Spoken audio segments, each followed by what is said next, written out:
Before you scroll away, I want you to look around your room, not at what you've completed, but at what you've abandoned. Because by the end of this video, you might finally understand why. You probably have a graveyard in your house. Maybe it is a dusty guitar in the corner that you haven't touched in months. A stack of language books you bought with so much hope but barely opened, or a half-finished coding project sitting on your laptop, and every time you look at them you feel a little twinge of guilt. Society has a lot of names for this. They call it flaky. They call it lacking grit. Or the most famous one, jack of all trades, master of none. The narrative is always the same.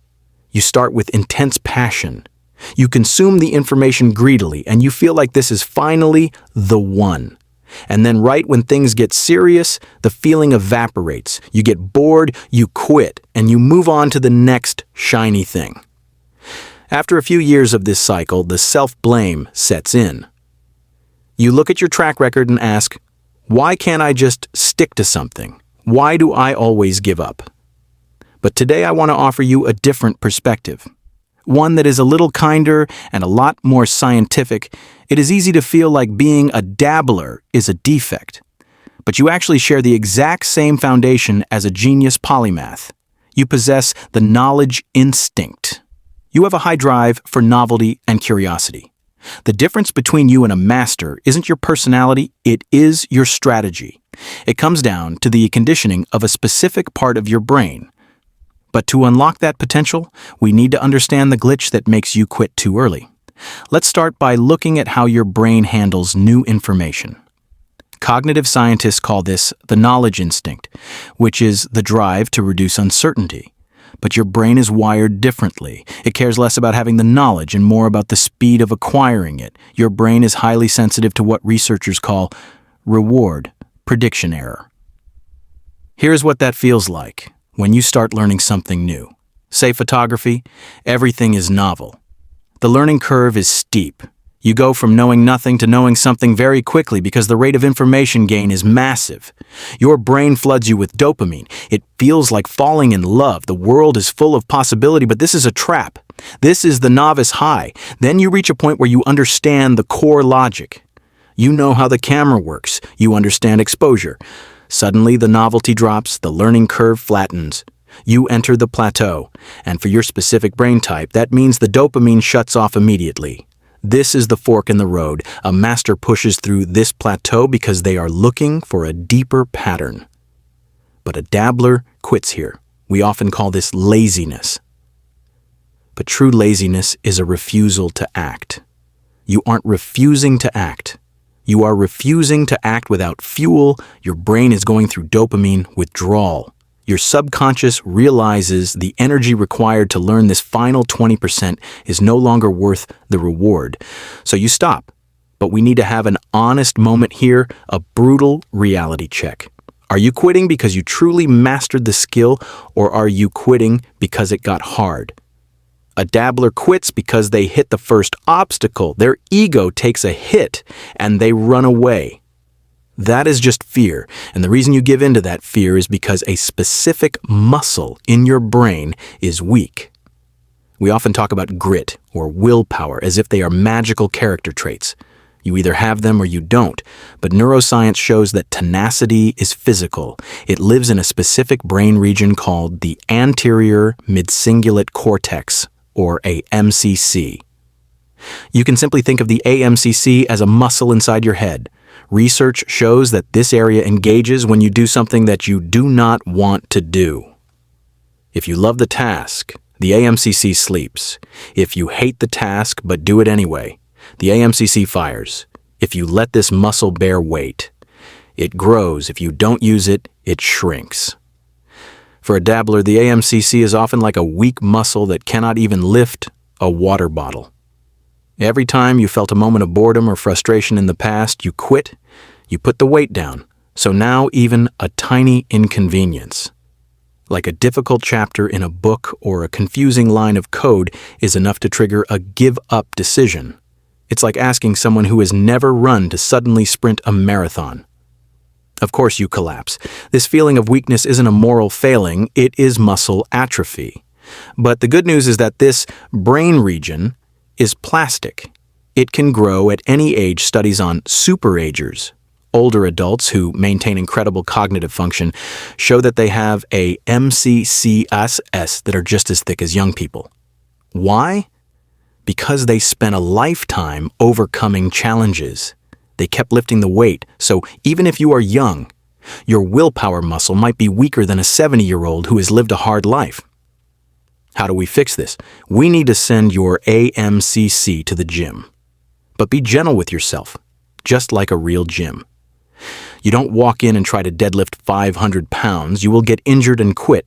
You need progressive overload. The rule is the 15% push. When you are practicing your new hobby and you feel that familiar urge to quit, that moment when the dopamine fades and the frustration starts, do not quit immediately, but also do not try to force yourself to work for another 4 hours. That is too heavy. Just push for 15% more. If you plan to read 10 pages and you want to stop at page 3, read to page 4, then stop that tiny gap.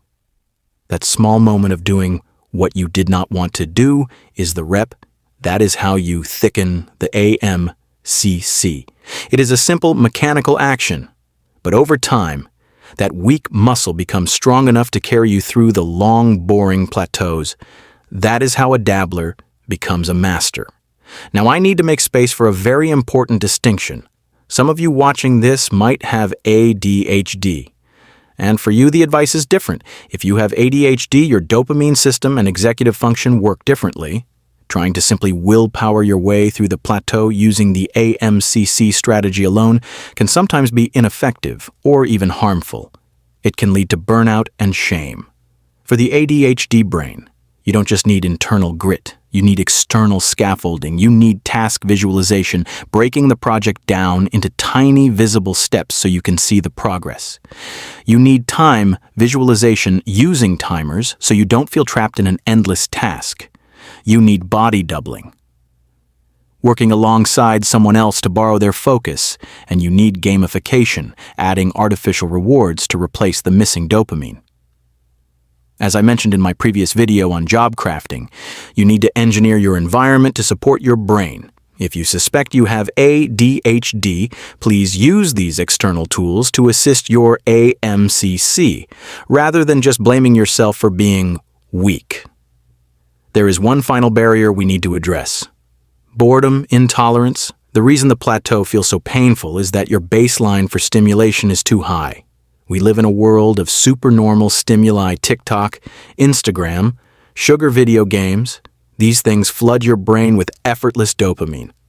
Compared to a 15-second video, learning a language or practicing an instrument feels incredibly slow and boring. Your brain is calibrated to high-intensity noise, so when you try to do the quiet work of mastery, you feel like you are suffocating. You need to actively treat this boredom intolerance. You need a dopamine reset. This doesn't mean living like a monk. It means practicing stimulus control during your work sessions. When you are engaging in your hobby, put the phone in another room. Turn off the music. Allow yourself to feel the boredom. We usually see boredom as a sign to quit, but actually boredom is the clean slate required for deep encoding. It is the feeling of your brain shifting gears from consumption to creation. If you can lower the background noise of your life, the signal of your new skill will become clear again. So here's my proposal for you. We are approaching a fresh start. I want you to give yourself a 6-month challenge. Pick one interest, just one. It doesn't have to be your career. It can be anything. And commit to sticking with it for 6 months. Forget about becoming a world expert. The aim here is simply to experience the deliberate practice phase. Your goal is to hit the plateau, feel the drop in dopamine, feel the weakness of your aMCC, and then do the work anyway. Use the 15% push. Train that muscle, find your baseline. Once you prove to yourself that you can push through the dip, you will unlock a new identity. You will realize that the label of dabbler was temporary. You are evolving into a polymath in training, And once you have built that muscle, you will be ready for the next step. But for now, download the free guide in the description. It has the interest audit and the specific protocols to train your aMCC. C, pick your one thing. Lift the weight. In the next video, we are going to talk about the Polymath strategy. We will discuss how to structure a career that honors all your different interests instead of forcing you to pick just one. I will see you in the next one.